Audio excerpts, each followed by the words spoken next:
Assalomu alaykum hurmatli kuzatuvchilar. Yangi qurilgan uchastkalardan bir obyekt olganmiz.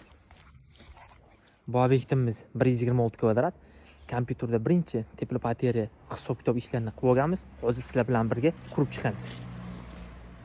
Bu obyektimiz oldilari ponni bazalt bilan izolyatsiya bo'ladi.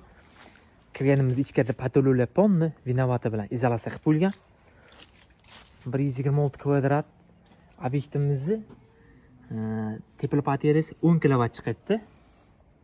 6000-6500 kaloriyali ko'mir bilan ko'mir katul quyib foydalanganimizda maksimalniy 33 kg ko'mir rasxod qiladi.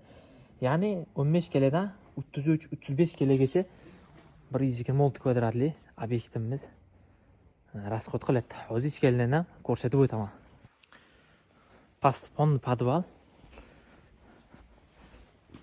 Plapoydan chiqaverish, ikkita kirish eshiklari bilan kiriladi.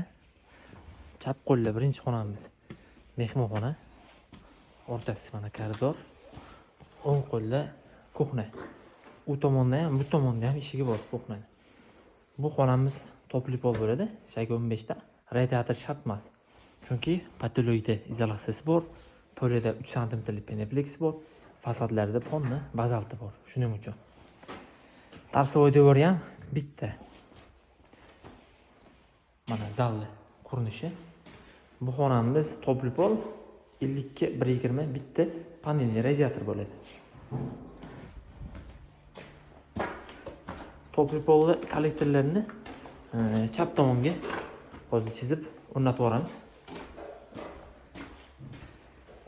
Keyingi xonamiz kattalar uchun yotoqxona. Bu xonamiz ham topli pol, ham radiator bo'ladi. Chunki tarsovoy devori ikki tomonda topli polni o'zi yetkazib bera olmaydi. Bu xonamiz yosh bola uchun yotoqxona. Bu xonamiz topli polni o'zi bo'ladi. Tarsovoy devori bitta tomon. Va mana sanuzel. Ro'parada o'rtasi bo'ladi. Yonida 90 ga 90 dush bo'ladi. Bu tomonda osma rakvina bo'ladi. Bu tagi ham topli pol bo'ladi.